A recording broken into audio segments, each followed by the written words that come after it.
Welcome back ناظرین، programme دیکھ رہے ہیں آپ گہری نظر سجاد میر کے ساتھ، اور بریک سے پہلے بجٹ سروے کے حوالے سے سجاد میر صاحب کا جو پوائنٹ آف ویو تھا وہ جانا۔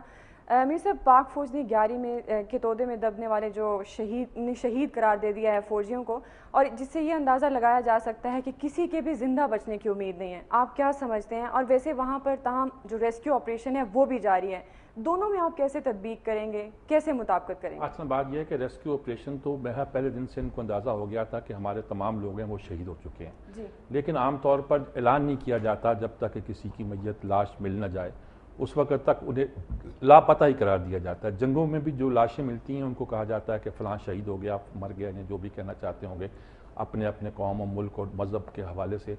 باقی جو جب کسی کی نہیں ملتی تو اسے عام طور پر لاپتہ کہا جاتا ہے، جتنے فوجی لاپتہ ہو گئے۔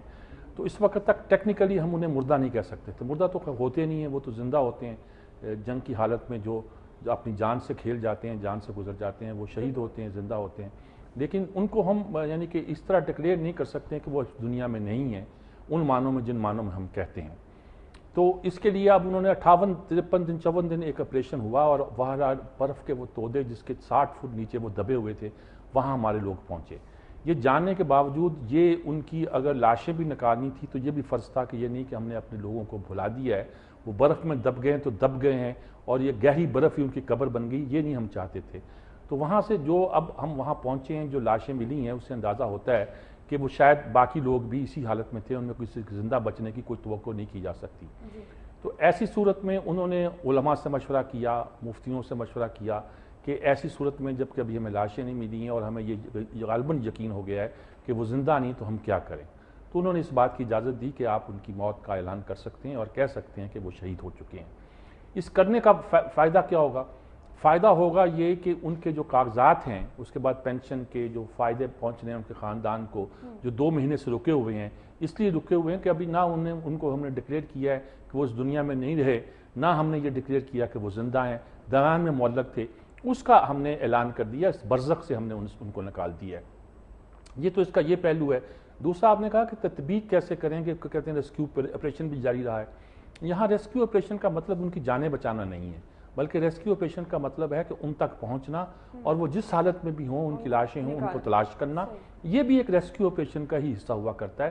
جب کوئی دریا میں ڈوبتا ہے یہاں تو کوشش یہ ہوتی ہے کہ اگر زندہ بچ جائے تو اس کو نکالا جائے، اگر زندہ نہ بچے تو اس کی لاش کی تلاش کر کے اس کو نکال دیا جائے، یہ ریسکیو آپریشن کا حصہ ہوتا ہے۔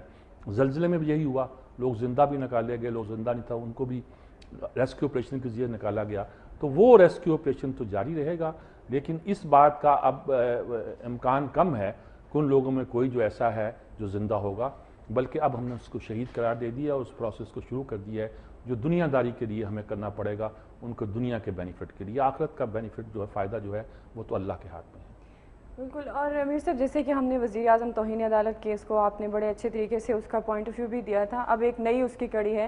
وزیر اعظم کا خیال ہے کہ عمران خان اور نواز شریف نے سپریم کورٹ کے اسپیکر کے فیصلے کے خلاف سپریم کورٹ میں جا کر اچھا نہیں کیا، آپ کیا سمجھتے ہیں کہ وزیر اعظم کا خیال کو کیا کہیں گے، کس طرح سے لیں گے؟ ہاں، اس پہ عمران جو ہے اس نے تبصرہ کیا ہے کہ وزیر اعظم کو آئین کا پتہ ہی نہیں ہے، وہ تو دوسرے مسئلے پہ انہوں نے کہا کہ عمران اور یہ دونوں جو گئے ہیں، خواجہ آصف صاحب، یعنی مسلم لیگ نون اور عمران خان تحریک انصاف، دونوں وہاں گئی، تو اس لحاظ سے وہ بہت اچھا فیصلہ ان کا ظاہر ہے کہ انہوں نے کیس تو لڑنا تھا۔ یہ نہیں کہ اسپیکر ایک خاتون ہے، صرف وہ ایک شخص سے ایک فرد ہے، وہ فیصلہ کر دے کہ سپریم کورٹ کے ججوں کا فیصلہ انڈو کر دیا میں نے، تو ہو نہیں سکتا۔ یعنی کوئی بھی قانون دنیا کا اس بات کی اجازت نہیں دے سکتا، اور نہ شاید اسپیکر کو اس بات کی اتھارٹی تھی کہ کوئی ایسی رولنگ دے جو کہ سپریم کورٹ کے فیصلے کو انڈو کر دے۔ اس نے یہ تاثر تو نہیں دیا کہ اس نے سپریم کورٹ کے فیصلے کو انڈو کیا، اس نے کہا کہ میں نے پڑھا ہے، لگتا ہے کہ وہ نااہل نہیں ہوئے۔ جب وہ انہوں نے یہ فیصلہ دے دیا ہے تو آپوزیشن جماعتوں نے اس کو آگے لے کے جانا تھا، الیکشن کمیشن کے پاس لے کے جائیں گے، الیکشن کمیشن کے پاس لے کے جائیں گے تو الیکشن کمیشن پر بھی ان لوگوں کے اعتراضات ہوں گے، تو غالباً یہی سوچا گیا کہ وہ سپریم کورٹ میں جائیں اور کورٹ میں جا کر ان پر گفتگو کریں۔ اب جو وزیر اعظم کے بیان کے حوالے سے آپ نے اس کی بات کی ہے، وہ بہت امپورٹنٹ، انہوں نے کہا اچھا نہیں کیا بھائی، یہ تم نے اچھا نہیں کیا۔ اب لہجہ دیکھیے ذرا، جیسے باڈی لینگویج کا چھوڑیے، ان کا لہجہ دیکھیے، کوئی اچھا نہیں کیا جاتے ہوئے۔ وزیر اعظم پچھلے دنوں سے بڑے دھوم دھام بول رہے تھے، یعنی یہ دھمکی کی بو تھی؟ نہیں، ہاں نہیں، وہ پہلے تھا تو دھمکیوں میز اور بڑے سخت لہجے میں بات کر رہے تھے، جیسے شعلہ آخری بار جلتا ہے اور چلتا ہے، لیکن اب یہ شعلہ ٹمٹماتا ہوا شعلہ ہے، ان کو معلوم ہو گیا اپنی قسمت ان کو سامنے نظر آ رہی ہے، تو بڑے وہ اس طرح آپ نے اچھا نہیں کیا، جیسے آپ کہنا آپ نے اچھا نہیں کیا یہ کام کر کے، اس لہجے پہ آ گئے ہیں. یعنی اس لہجے پہ آنے کا مطلب یہ ہے کہ انہیں اپنا جانا یقینی نظر آ رہا ہے. اس لہجے آنے کا مطلب یہ ہے کہ وہ تیاری کر چکے ہیں کہ انہیں اب رخصتی کا گویا اذن ملنے والا ہے. کچھ لوگوں کا، بعض لوگوں کا یہ خیال ہے کہ بجٹ کے پاس ہونے کے بعد وزیر اعظم خود اعلان کریں گے کہ میں بخیر و خوبی بڑے عزت و احترام کے ساتھ اس یہاں سے رخصت ہو رہا ہوں. اب تو انہوں نے یہ بھی اعلان کر دیا ہے کہ وزیر اعظم ہاؤس کو جو ہے وہ ایک اسٹیٹ آف دی آرٹ قسم کا انسٹیٹیوٹ بنا کے جائیں گے. گویا اب میں نے تو یہاں رہنا نہیں ہے اور میرے بعد کوئی اور وزیر اعظم یہاں آئے نہیں. اور کس طرح نکالے گئے تھے نواز شریف، اب نہیں آئیں گے وہ یہاں، اب تو میں نے اس کو بنا دینا ہے کوئی انسٹیٹیوٹ اور میں جا رہا ہوں. تو لہجہ جو ہے نا کہ انہوں نے اچھا نہیں کیا، یہ ٹھیک نہیں تھا، انہیں پارلیمنٹ کا خیال رکھنا چاہیے تھا. دونوں پارلیمنٹ کے ممبر نہیں ہیں اور وہ ان کو کچھ جمہوریت اہم ہوتی ہے، پارلیمنٹ اہم ہوتی ہے. اب لہجہ ان کا اپالوجیٹک تو نہیں ہے، ذرا مائلڈ سافٹ سا ہو گیا ہے، جس سے مجھے لگتا ہے کہ وہ سمجھتے ہیں کہ جب جانا ہی ہے تو تعلقات کو اتنا نہ بگاڑو اور بات کو اتنی نہ پھیلاؤ اور اتنا نہ اچھالو کہ بعد میں خود کو پریشانی ہو. چنانچہ وہ جانے کی تیاری مجھے لگ رہی ہے. اور یہ کہنا کہ اچھا نہیں کیا، ورنہ وہ کہتے کہ نواز شریف اور عمران خان نے دائن کی دھجیاں اڑا دی ہیں عدالت میں جا کر، اسپیکر سپریم ہوتا ہے وغیرہ وغیرہ. اب میں نے انٹرویو بھی اس کا کچھ دیکھا، حصہ دیکھا جو کل پرسوں کسی چینل پہ چلا تھا ان کا، وہاں بھی ان کا لہجہ بڑا دھیما سا اور سافٹ سا اور بجھا ہوا سا تھا، جس سے لگتا ہے کہ وہ رخصتی کا وقت جو ہے یعنی یہ کہا جا سکتا ہے جاتے لمحے وہ اداس بھی ہیں اور تمام جماعتوں کے ساتھ اچھے تعلقات بنا کر جانا چاہتے ہیں. وزیر اعظم کے حوالے سے ایک اور بات ہے، لوڈ شیڈنگ جیسے آج بڑا اہم مسئلہ ہے اور اس کے خلاف پورے ملک میں جو ہے وہ مظاہرے ہو رہے ہیں. وزیر اعظم کہتے ہیں کہ غیر اعلانیہ لوڈ شیڈنگ ختم کر دیں گے اور لیکن مکمل لوڈ شیڈنگ ختم کرنے کی ہم ضمانت نہیں دیتے. کیا صورتحال آپ کو نظر آتی ہے؟ کیا لگتا نہیں کہ ہم پھر پتھر کے زمانے میں چلے گئے ہیں؟ اتنی زیادہ لوڈ شیڈنگ، اور خاص طور پر پھر وزیر اعظم کا یہ بیان کہ غیر اعلانیہ تو ختم ہو سکتی ہے، مکمل کی ضمانت ابھی بھی نہیں دے رہے. ہاں، انہوں نے یہ کہا کہ غیر اعلانیہ لوڈ شیڈنگ ختم ہو جائے گی، جس کا مطلب ان کے کہنے کا یہ تھا کہ اعلانیہ لوڈ شیڈنگ تو ہوتی رہے گی. ابھی زرداری صاحب نے کہا تھا کہ 3 مہینے کے اندر 4 مہینے کے اندر لوڈ شیڈنگ ختم کروں گا. جی سارے 4 سال سے 4.5 سال سے کھیل رہے ہیں عوام سے، آج بھی سڑکوں پر ہیں لوگ جی. اور شارٹ فال 6,500 میگا واٹ کا ہو گیا ہے. 10,000 کلو واٹ پیدا ہو رہی ہے، میگا واٹ پیدا ہو رہی ہے، اور ہمارا جو خرچ ہے وہ 16,000 کچھ کا ہے. گرمیاں آ گئی ہیں جی. گرمیوں کا ایک فائدہ بھی ہوتا ہے کہ ڈیمز میں پانی بھر جاتا ہے جب چلتا ہے، لیکن وہ تو وقت پہ چلے گا، تو اس کے ذریعے سے جو ہماری ہائیڈرو پاور ہے اس میں اضافہ ہو جاتا ہے. اچھا ابھی وہ اضافہ ہوا نہیں ہے، باقی ہمیں پیسے دینے پڑ رہے ہیں، پیسے ہمارے پاس ہے نہیں.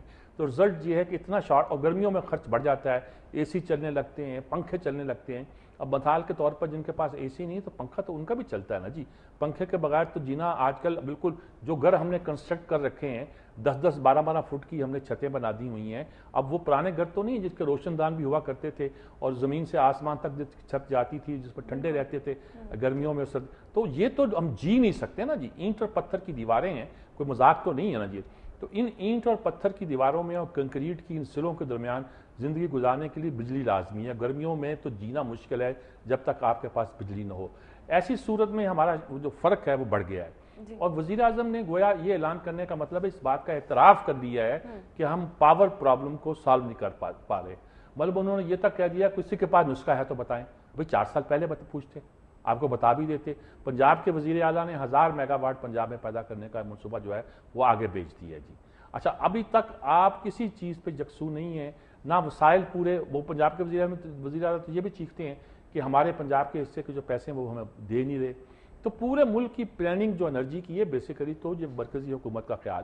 مثلا کالا باغ ڈیم ہے وہ نہیں بن سکتا نا. تو کالا باغ ڈیم جہاں کالا باغ پر ایک چھوٹا ڈیم بن سکتا ہے جس کا پانی بھی جو اگر جھیل بنے تو پنجاب کے علاقے میں رہے. رن آف دی ریور شاید بن سکتا ہے، وہ اس کی ڈیزائن ایسا ہے. لیکن وہ پنجاب کی حکومت کے پاس تو اتنے مسائل نہیں ہے کہ وہ ڈیم بنائے.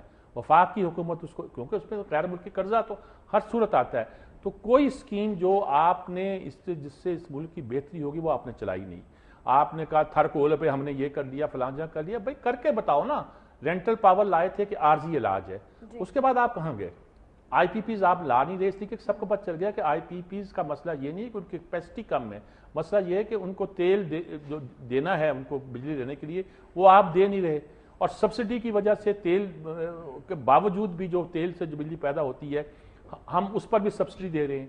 صرف جب تک پانی سے اور کوئلے سے بجلی پیدا نہیں کی جائے گی یا ایٹامک انرجی سے پیدا نہیں کی جائے گی اور سستی بجلی پیدا نہیں کی جائے گی ان سورسز سے، اس وقت تک آپ بھول جائیں کہ یہ سرکولر ڈیٹ ختم ہوتا ہے، یا اس وقت تک یہ بھول جائیں کہ انرجی کا کرائسس ہمارے ہاں، ہمیں صرف انرجی ہی نہیں چاہیے، سستی انرجی بھی چاہیے۔